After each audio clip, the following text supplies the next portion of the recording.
The space station looked like it was dying. Captain Jake Morrison could see rust on the metal walls and flickering lights that barely worked anymore. The air smelled stale and old, like nobody had bothered to fix the filters in years. This was Station Outpost 7, sitting right on the edge of human territory, where nobody important ever came unless they had to. Jake's ship, the Horizon's Edge, needed supplies. It was a small exploration vessel with a crew of only 12 people. They had been mapping distant systems for 3 months now, and their food stores were running low. Station Outpost 7 was the only place to stop for another 2 weeks of travel, so here they were, docked at a dying station that smelled like desperation. "I don't like this place," said Lieutenant Paul Chen, walking beside Jake through the narrow corridors. Paul was his second in command, a careful man who always thought 3 steps ahead. "Half the vendors look like criminals and the other half look scared." Jake nodded. Paul was right. The station had maybe 200 people living on it, most of them traders, smugglers, or refugees from conflicts nobody wanted to talk about. The kind of place where you kept your hand near your weapon and didn't ask too many questions. They were heading back to the ship after negotiating for food supplies when Jake saw her. A small figure was crouched near a waste disposal unit in a side corridor, digging through garbage with thin, desperate hands. At first, Jake thought it was a human child, but as they got closer, he realized she was something else entirely. She had pale silver skin that seemed to shimmer slightly in the dim light. Her eyes were large and amber-colored like a cat's eyes, but more intelligent, more aware. She was tiny, maybe the size of a 7-year-old human child, and so thin that Jake could see the shape of her bones through her skin. She wore torn clothes that might have been gray once but were now stained with dirt, and things Jake didn't want to identify. The child froze when she saw them, her whole body going completely still. It was an unnatural kind of stillness, like she had simply stopped existing. Her amber eyes fixed on Jake and Paul, wide and terrified. "Easy," Jake said softly, raising his hands to show he meant no harm. "We're not going to hurt you." The child didn't move. She didn't even seem to breathe. Paul touched Jake's arm, a warning gesture. "Captain, we don't know what species that is. We should report this to station security and let them handle it." Jake looked at the child's thin face, at the hollow cheeks, and the desperate hunger in those strange eyes. He thought about his own daughter back on Earth, safe and well-fed and loved. He thought about what it would take for a child to be digging through garbage, alone and terrified on a station like this. "Go back to the ship," Jake told Paul. "Get me a container of soup from the galley. The chicken one that Betty made yesterday." Paul stared at him. "Captain, this is against protocol. We don't make contact with unknown species without proper authorization and safety procedures. She's a child, Paul. A starving child. Get the soup." Paul looked like he wanted to argue more, but he knew that tone in Jake's voice. When the captain made up his mind about something, especially something involving helping people, there was no point in arguing. Paul sighed and headed back toward the ship. Jake stayed where he was, careful not to move too quickly or make any threatening gestures. The child remained frozen, watching him with those unblinking amber eyes. Up close, Jake could see she was even thinner than he had first thought. Her arms were like sticks, and her fingers trembled slightly as she clutched a piece of something she had found in the garbage. "It's okay," Jake said quietly. "I'm just going to wait here. Someone's bringing food. Real food, not garbage. You can have it if you want." The child tilted her head slightly, a quick bird-like movement. Jake wasn't sure if she understood his words, but something in his tone must have gotten through. She didn't run. That was something. They waited in silence. Jake was aware of other people passing through the main corridor nearby, but nobody came down this side passage. It was like the child had chosen this spot specifically because nobody would see her here. How long had she been surviving like this? Days, weeks? Longer. Paul returned after 10 minutes, carrying a sealed container. He handed it to Jake without a word, though his face showed clear disapproval. Jake took the container and carefully set it on the floor, then stepped back several paces. "It's soup," Jake said, gesturing at the container. "It's warm and it's good. You can have it." The child stared at the container, then at Jake, then back at the container. She didn't move for a long moment. Then, in one fluid motion that was almost too fast to follow, she darted forward, snatched up the container, and backed away to the far wall of the corridor. She moved without making a single sound. No footsteps, no rustle of clothing, nothing. It was like watching a shadow move. Jake felt a chill run down his spine. That wasn't normal. No species he knew of could move in complete silence like that. The child crouched against the wall and opened the container with shaking hands. The moment she smelled the soup, something changed in her face.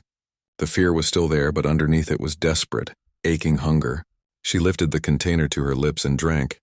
She drank like someone who hadn't eaten in days, gulping down the hot soup so fast that Jake worried she might choke. But she didn't. She finished the entire container in less than a minute, then licked the inside to get every last drop. When she was done, she looked up at Jake with those amber eyes, and for just a second he thought he saw something like gratitude there.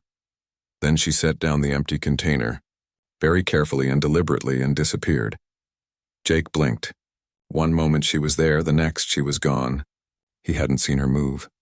He hadn't heard her move. She had simply vanished into the shadows at the end of the corridor like she had never existed at all. "What in the hell was that?" Paul whispered. Jake walked forward and picked up the empty container. It was still warm from the soup. Real. This had happened. A strange alien child who moved like a ghost had just drunk soup he had given her, and then vanished into thin air. "I don't know," Jake admitted, "but she needed help and we helped her. That's all that matters." Paul didn't look convinced, but he didn't argue as they returned to the ship. Jake filed a brief report about encountering an unknown species on the station, but he kept it vague. He didn't mention the child's condition or the fact that he had fed her. Something told him that information would cause more problems than it would solve. Over the next 2 days, while the Horizon's Edge took on supplies and made preparations to leave, Jake found himself thinking about the child. He walked past that same corridor several times, hoping to see her again, but she never appeared. He asked a few of the station vendors if they knew about a silver-skinned child living on the station, but everyone either claimed not to know or looked away quickly, like they were afraid to talk about it. On the morning of the 3rd day, the Horizon's Edge undocked from Station Outpost 7 and set course for the next system on their mapping route. Jake stood on the bridge watching the station grow smaller on the view screen. "Think we'll ever see her again?" asked Betty Warren, the ship's cook and medic. She was a round, cheerful woman in her 50s who had been furious when she learned Jake had given away her soup without telling her why. Then he had explained, and she had immediately started packing extra food containers, insisting that if they ever came back to that station, they were bringing enough food to feed that poor child properly. "I don't know," Jake said. "Probably not. That station's not exactly on the main routes." But he was wrong. 3 weeks later, everything changed. The Horizon's Edge was completing a survey of a binary star system when the emergency beacon activated. Paul brought up the communication immediately, his face tense. "It's from Station Outpost 7, he said. "Priority distress signal. They're requesting any nearby ships to respond immediately." Jake felt his stomach tighten. "What's the nature of the emergency?" Paul listened to the message, his expression growing darker. "They're not saying specifically, just that they need help, multiple casualties. Something about the lower decks being unsafe." The crew looked at Jake, waiting for orders. The Horizon's Edge was 3 days away from the station at full speed. They were an exploration vessel, not a military ship or a rescue ship. They had no obligation to respond to distress calls from random border stations. But Jake thought about that little girl, starving and alone, digging through garbage to survive. If something bad was happening on that station, she would be in danger. Children always suffered most when things went wrong. "Set course for Station Outpost 7, Jake ordered. "Maximum speed. And send a message to the nearest patrol ship to let them know we're responding." The Horizon's Edge turned and accelerated, racing back the way they had come. Jake stood on the bridge and wondered what they were heading into. He wondered if the child was okay. He wondered why his instincts were screaming at him that something was very, very wrong. 3 days later, they would arrive at the station and discover the truth. The little girl had come back, but she hadn't come back alone. She had brought her mother, and her mother was something humanity had never encountered before. Something terrifying, something that killed in. The Horizon's Edge came out of faster-than-light travel, and Station Outpost 7 filled the view screen. Jake had expected to see damage, maybe signs of an attack or a fire. What he saw instead was worse. The station looked normal from the outside, but every single external light was on. Every window blazed with illumination. The whole station was lit up like someone was trying to push back the darkness itself. "That's not normal," Paul said quietly. Stations on the border keep lights low to save power. Why would they turn everything on? Jake didn't answer. He was too busy feeling a cold sensation crawling up his spine. Something was very wrong here. Hail them, he ordered. The communication officer, a young woman named Lisa Hayes, opened a channel. A man's face appeared on the screen immediately, like he had been waiting right next to the communication console. He had dark circles under his eyes and kept looking over his shoulder nervously.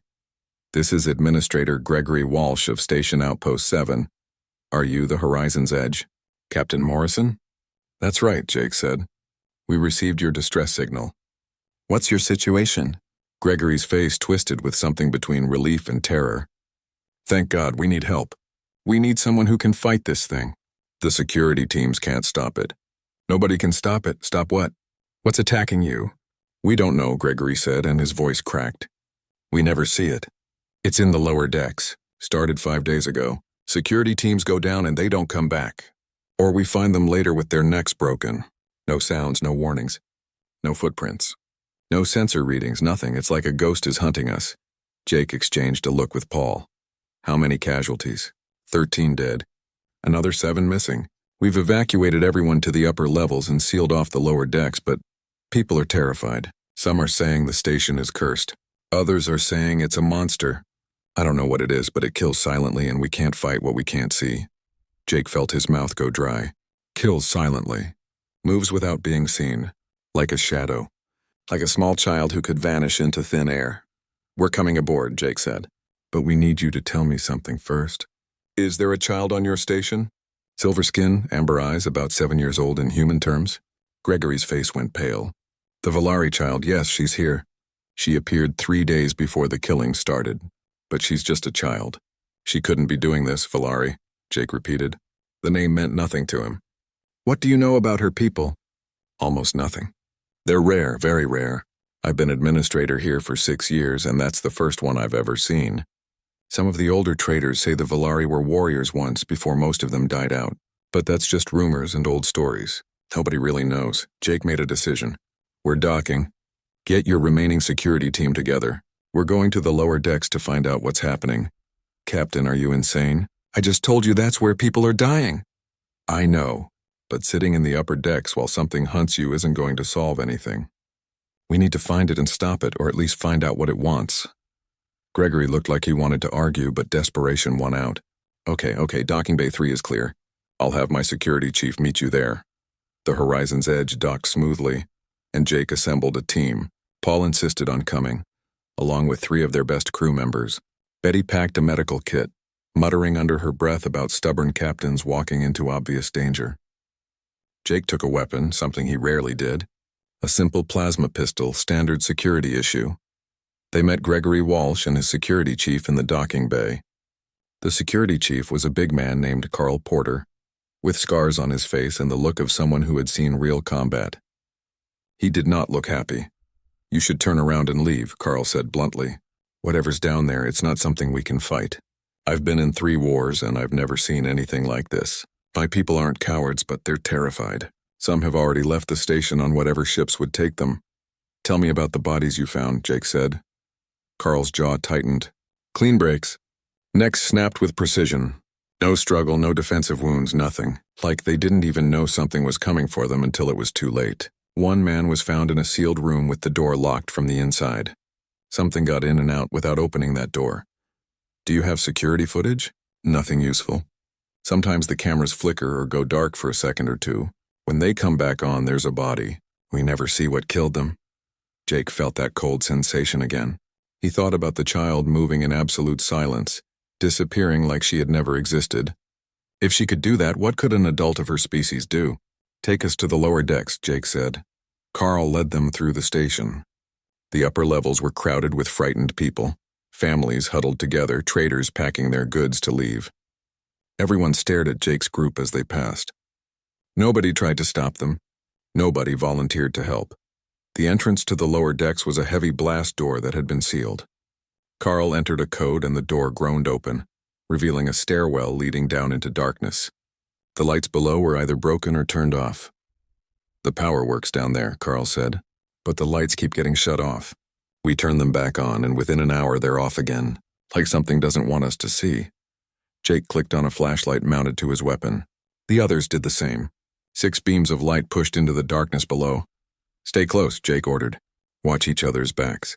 If you see anything at all, call it out immediately." They descended into the lower levels. The air was colder here, and their footsteps echoed on the metal stairs. Jake's light swept across walls covered in grime and pipes that dripped condensation. This part of the station was old, the original structure that everything else had been built on top of. It was a maze of corridors and storage rooms and maintenance tunnels. They reached the bottom of the stairs and entered a long corridor. Their lights made strange shadows on the walls. Jake could hear everyone breathing, quick and nervous. Even Carl, the experienced security chief, was tense. They walked for 10 minutes, checking rooms and corridors, finding nothing. Then Paul held up a hand, stopping everyone. "Do you hear that?" he whispered. Jake listened. At first he heard nothing. Then very faintly he heard it too. Singing. A child's voice, soft and melodic, singing something in a language Jake didn't understand. The sound came from somewhere ahead, deeper in the lower decks. "That's the child," Gregory breathed. "That's the Valari child." Jake moved forward, following the sound. The others came behind him, weapons ready. The singing grew louder as they approached a large maintenance room. The door was open, spilling the only light in this section of the lower decks into the corridor. Jake stepped into the doorway and saw her. The little girl sat on the floor in the middle of the room, singing her quiet song. She looked healthier than she had 3 weeks ago. Her skin wasn't quite so pale and her cheeks weren't as hollow, but she was still too thin, still wearing torn clothes, still alone. She stopped singing when she saw Jake.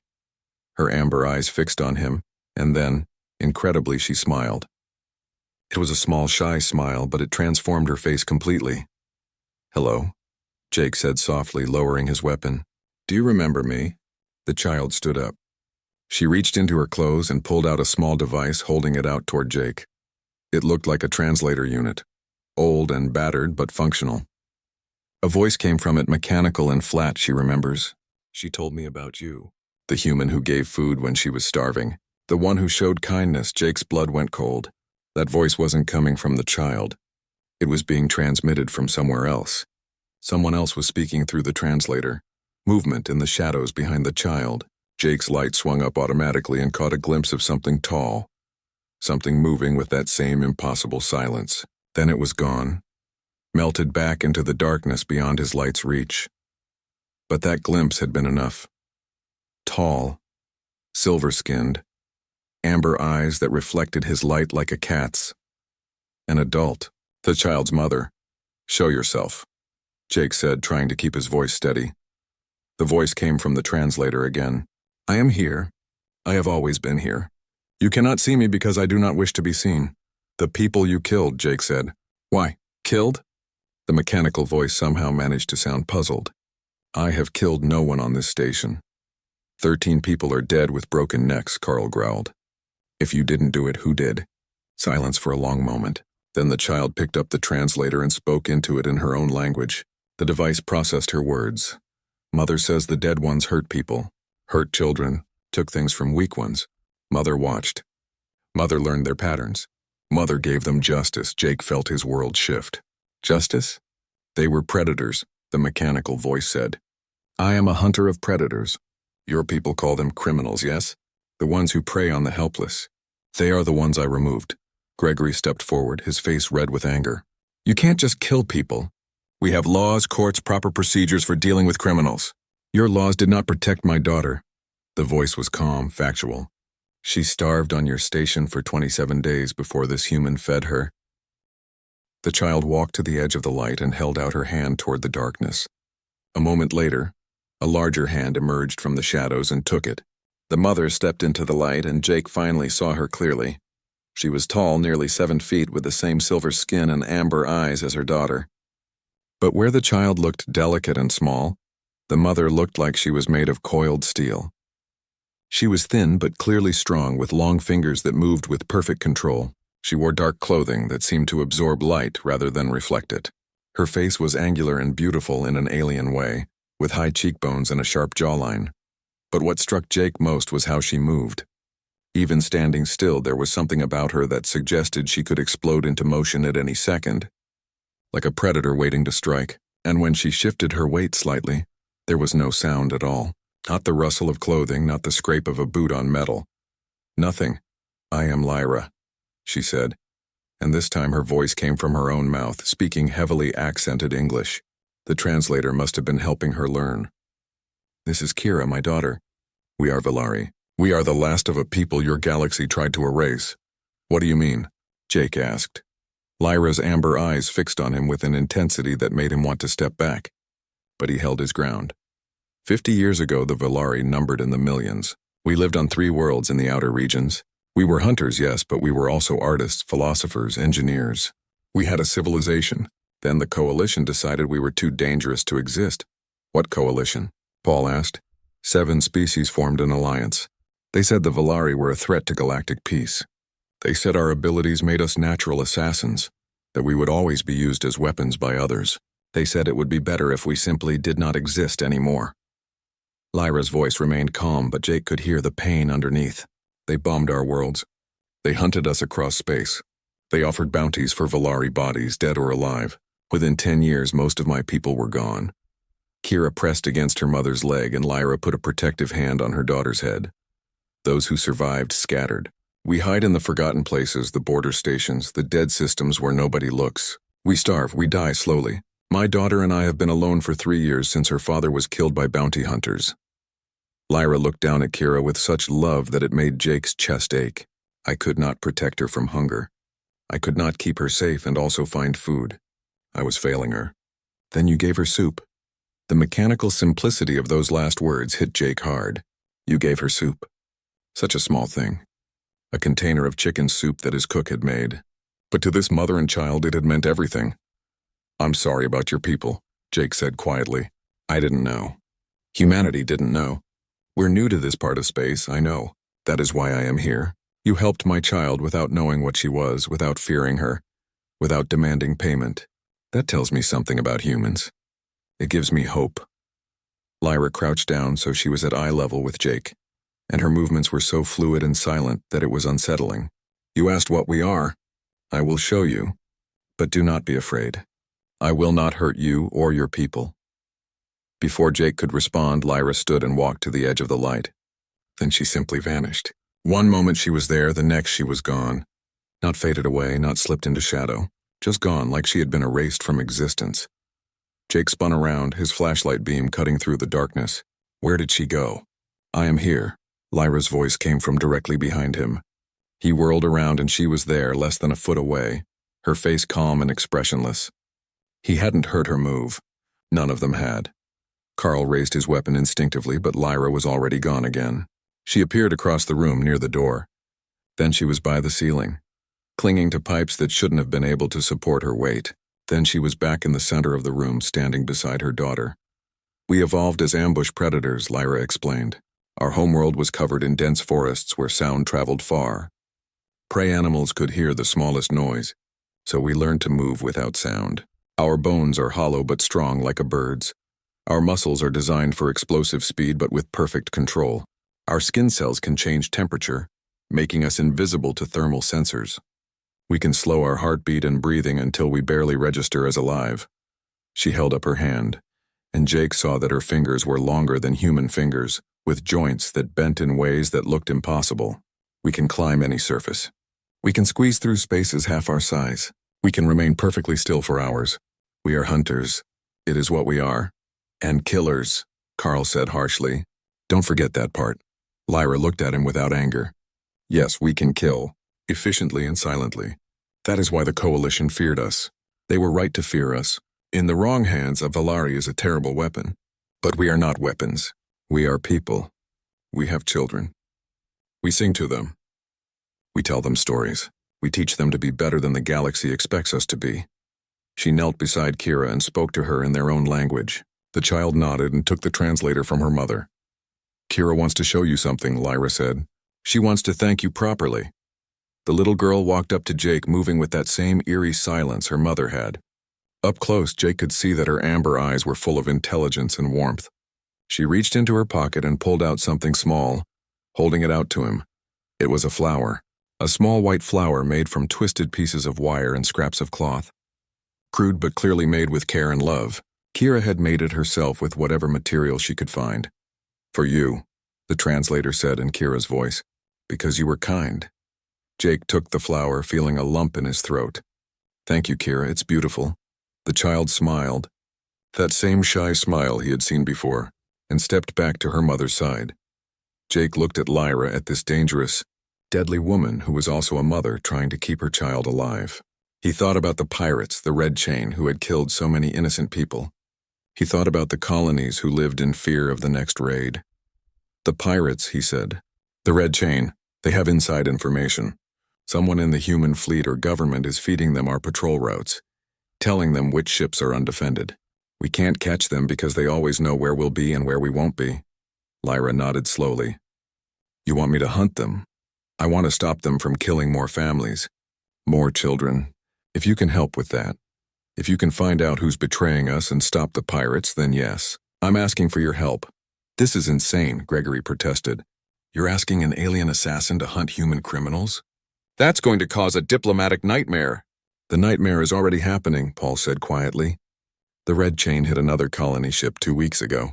147 people dead, including 32 children. If Lyra can stop them, maybe we should let her. Lyra stood silent for a long moment, her amber eyes distant. Then she looked at Jake. I will do this. But I must tell you what will happen. I will hunt your pirates. I will find their leaders. I will kill them silently, one by one, until their organization falls apart. I will do this because you saved my daughter's life, and because preventing the deaths of children is a worthy cause.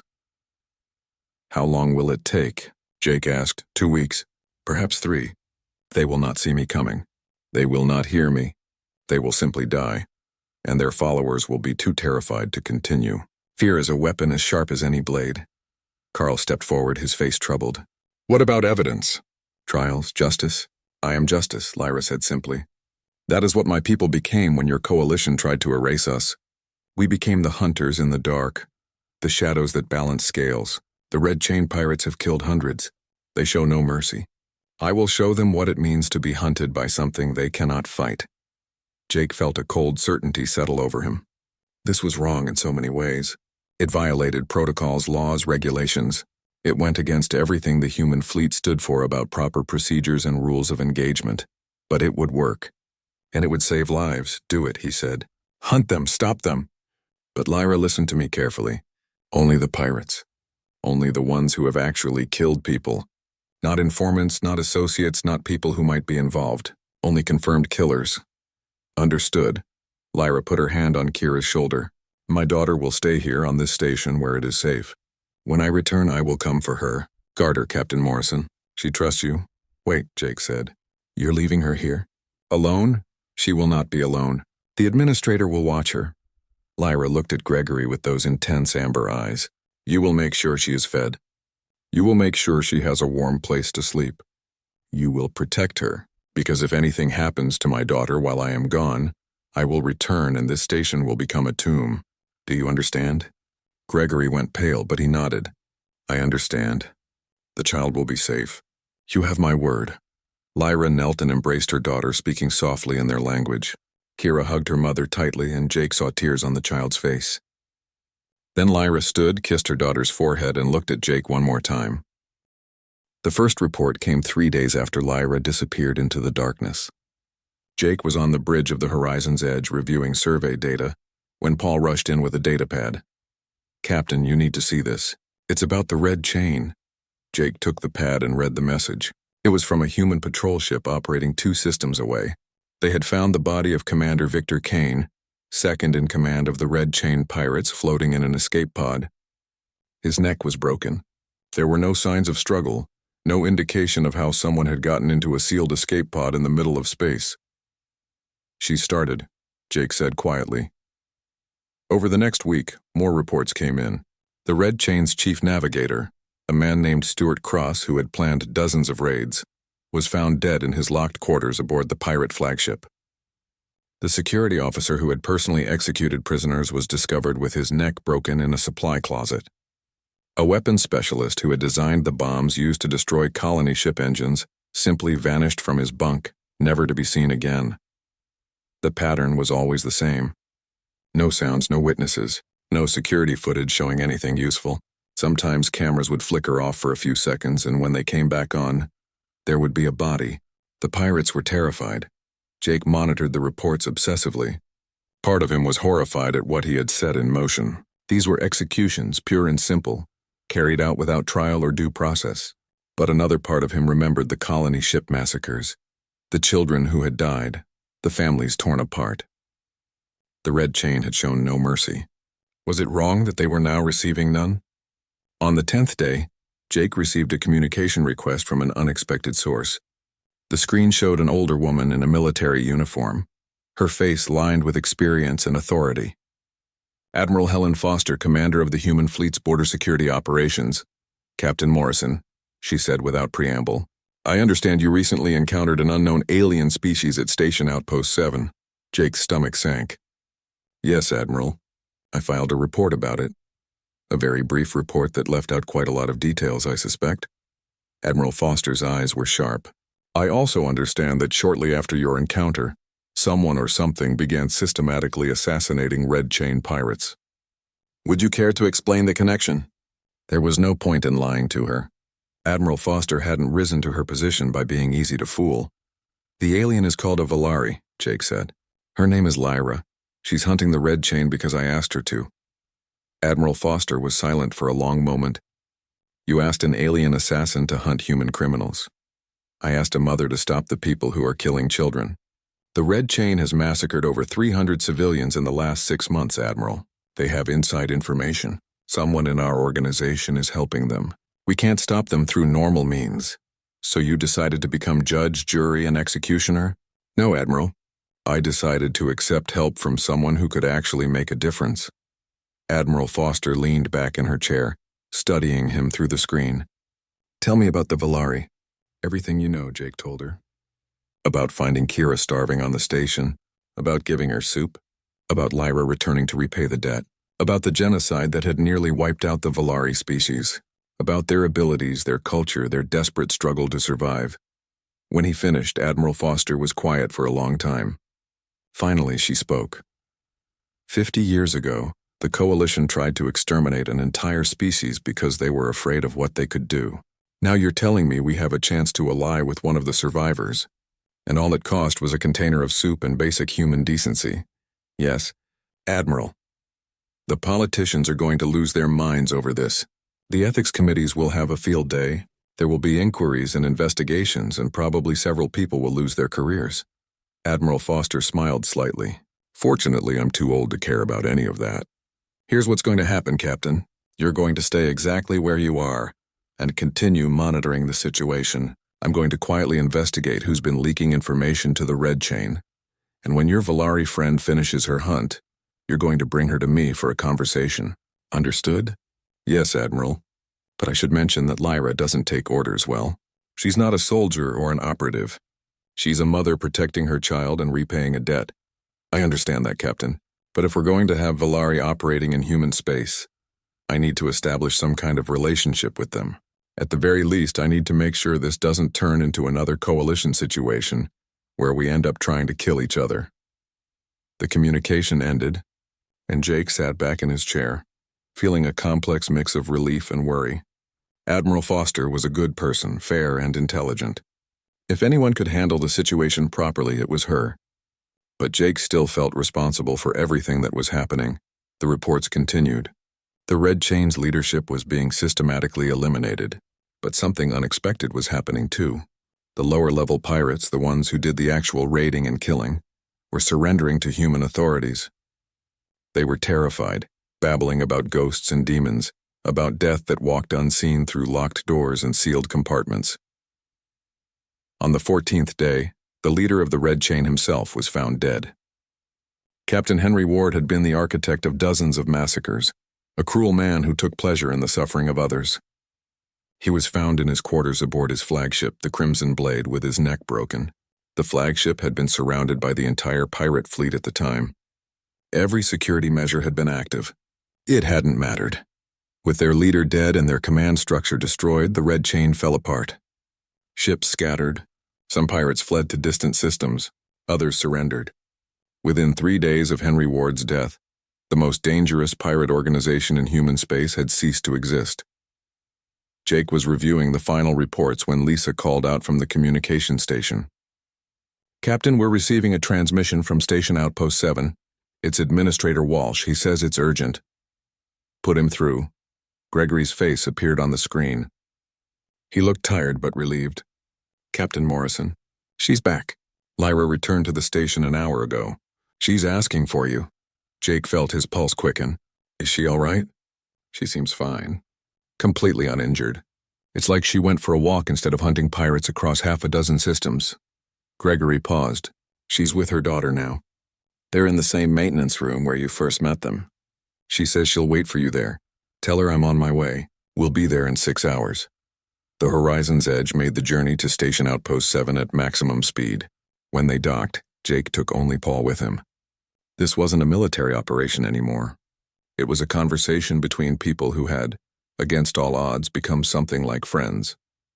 They found Lyra and Kira in the maintenance room, just as Gregory had said. The mother and daughter were sitting together, Kira leaning against Lyra's side.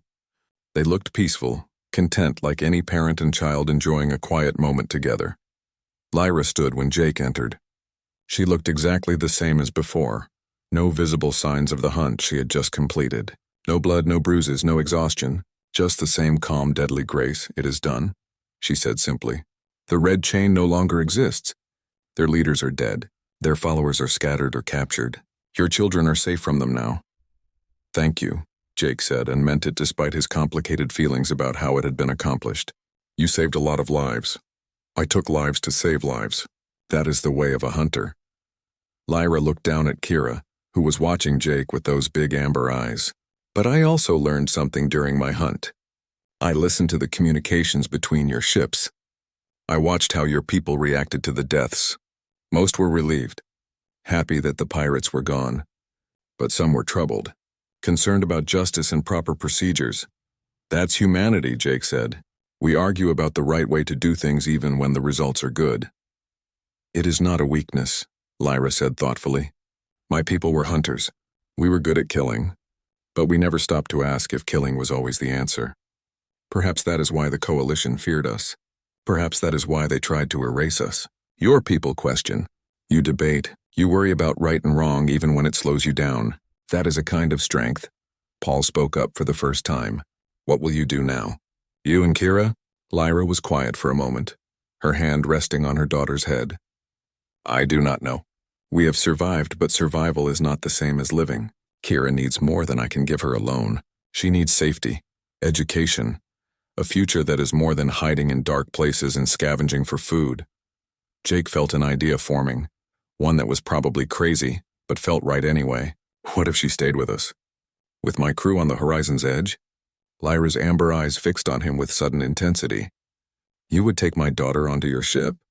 Not take her away from you, but let her travel with us, learn about humanity, see the galaxy from somewhere other than the shadows. You could come too if you want. Or you could visit her regularly. We could set up a schedule, whatever works best for you and her." Kira sat up straight, looking at her mother with hopeful eyes. She spoke. 3 months had passed since Kira came aboard the Horizon's Edge, and Jake's ship had become something entirely different from what it had been before. The crew had been nervous at first, unsure how to interact with a Valari child who could move without sound and disappear into shadows. But Kira had been patient with them, and they had been kind to her, and gradually something wonderful had happened. She had become part of their family. Betty had taken to the child immediately, teaching her how to cook human food and fussing over her like a grandmother. Kira had put on weight, and her silver skin had a healthy shine now. She wore clean clothes that Betty had modified to fit her small frame, and she smiled often, a dramatic change from the terrified, starving child Jake had found digging through garbage. Paul had started teaching her mathematics and basic science, discovering that Valari children learned with incredible speed. Kira could solve problems in her head that would take most humans several minutes with a computer. Lisa was teaching her English, and Kira was becoming fluent, though she still used her translator device when she needed precise words. But the most remarkable thing was watching the crew learn about Valari culture through Kira. She taught them songs from her homeworld, sang in a voice that was hauntingly beautiful, She showed them Valari games that involved incredible precision and silence. She drew pictures of her people's 3 lost worlds, describing forests and cities that no longer existed. Jake often found her in the ship's small observation lounge, staring out at the stars with those big amber eyes. He would sit with her in comfortable silence, sometimes for hours, just being present. She had been alone for so long that she seemed to crave simple companionship more than anything else. Today, Jake was teaching her how to make soup. The same chicken soup he had given her that first day. Kira stood on a stool in the galley, carefully stirring the pot while Jake supervised. "The secret is patience," Jake explained. "You can't rush good soup. You have to let all the flavors blend together slowly." Kira nodded seriously, her face scrunched up in concentration. "Like hunting," she said in her accented English. "Mother says good hunting is patient. You wait for right moment. Your mother is very wise." "Mother is best hunter in galaxy," Kira said with simple pride. "But she is lonely. I worry about her." Jake had been worrying about Lyra too. She visited every 2 weeks, appearing silently on the ship when they docked at various stations. She would spend a day with Kira, holding her daughter close and speaking in their own language. Then she would disappear again into whatever shadows she hunted in. The information Lyra provided had proven invaluable. She had discovered a smuggling ring dealing in illegal weapons. She had identified 3 potential security threats before they became serious problems. She had even found the human traitor who had been feeding information to the Red Chain, a low-level officer named Patrick Scott, who had been selling patrol routes for money. Patrick was now in custody, facing charges, but despite her usefulness, Lyra remained alone. The last of her kind, as far as anyone knew. A ghost warrior with no home and no people, doing what she could to ensure her daughter had a better future. "I think your mother is lonely too," Jake admitted, "but I don't know how to help her." Kira was quiet for a moment, still stirring the soup. "You already help," she said finally. "You show her humans can be good, that not everyone wants to hurt us. That is important." The communication system beeped. Lisa's voice came through. "Captain, we're receiving a priority message from Admiral Foster. She says she needs to speak with you immediately." Jake squeezed Kira's shoulder. "Keep stirring. Betty will help you finish." He made his way to the bridge, where Paul was already bringing up the communication. Admiral Foster's face appeared on the screen and she looked excited about something. "Captain Morrison, I have news. We've been analyzing the information your Valari contact provided about the Outer Rim territories. She mentioned something about a species called the Kalari, survivors of some kind of disaster. I had our research teams investigate." "What did they find?" Jake asked. "The Kalari were allies of the Valari before the genocide. They tried to help, to hide Valari refugees, but the coalition threatened them too. Most Kalari stopped helping because they were afraid, but some didn't. Some kept hiding Valari families in secret locations." Admiral Foster smiled. "Captain, we found them. There are at least 40 Valari still alive, hidden in a system on the far edge of explored space. They've been there for 30 years, protected by a small Kalari colony that never gave up on them." Jake felt his heart start pounding. 40 Valari. Kira isn't alone. Her mother isn't alone. More than that, Captain. Several of the survivors are children around Kira's age. There are even 2 other parent-child pairs like Lyra and Kira. If we can make contact, if we can offer them protection and support, we might be able to save the Valari species from extinction. When can we leave? I'm sending you the coordinates now.